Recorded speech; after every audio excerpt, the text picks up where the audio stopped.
Hey everyone, I'm back, and today we're going to be talking about The Man Who Wasn't There. And this movie came out in 2001 and it's directed by the Coen brothers. And they've made lots of great movies before and after this movie. And I thought this one was one of their best easily, and I got a lot out of it. And it's all in black and white. I thought the movie looked pretty great overall.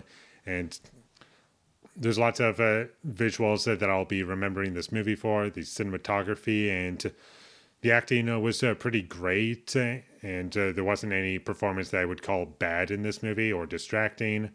It all was pretty consistent, and everything that this movie was going for, I was with. And also, the dialogue was very well written, and I also enjoyed the dialect of like it trying to make this feel authentic because it's supposed to take place in the 40s, I believe. And just hearing certain words and phrases, it was like, oh, it's kind of fun to listen to all these. And it felt natural and never once felt distracting to me or just inauthentic to the time. It's like, yeah, they would say something along these lines. And sure, it can't be as natural as if it were made in the late 40s, but I do feel as though they put in enough effort into it to make it feel natural. And I like the character dynamics as well as the characters.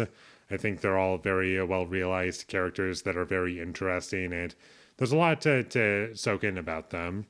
And our main character, Ed, I feel as though he was a very interesting and compelling character to follow along, and just everything that we get from his perspective is just something that I'm always with. And he also narrates a lot of the movie, and I never once felt as though that was distracting from anything. It wasn't over explaining anything, nor was it giving you information that was unnecessary. It gave you exactly what you needed to for you to be entertained by the story and didn't ruin anything, in my opinion. And also, I like how quiet his character is. Like, he doesn't have as much dialogue as you might expect. Like, he doesn't really talk all of that much, now that I think about it. And like any Coen Brothers movie, there's lots of memorable side characters that don't have a lot of screen time, but are so memorable because of how they're portrayed. And I like that about this movie. It's very memorable, and it's a more dark and serious take on a Coen Brothers movie. Like, normally when I think of their movies, I usually think of something that's a bit more upbeat, like The Big Lebowski, or Oh Brother, Where Art Thou, or Burn After Reading, A Serious Man, like something along that tone. Whereas this is more darker, something more along the lines of Fargo or No Country for Old Men. And there are scenes in this movie where I did feel genuine tension, and I felt as though, yeah, this is kind of putting me on the edge of my seat. Like, I don't want to take my eyes off of the screen. I have to see what's happening next. And this movie isn't really action driven, it's all pretty much dialogue driven. And because the dialogue is great, that just is able to carry the movie the entire time. And I thought the usage of music was great, and also when this movie chose not to use music was also great, and was done so very effectively and at the right time. All of it was really great.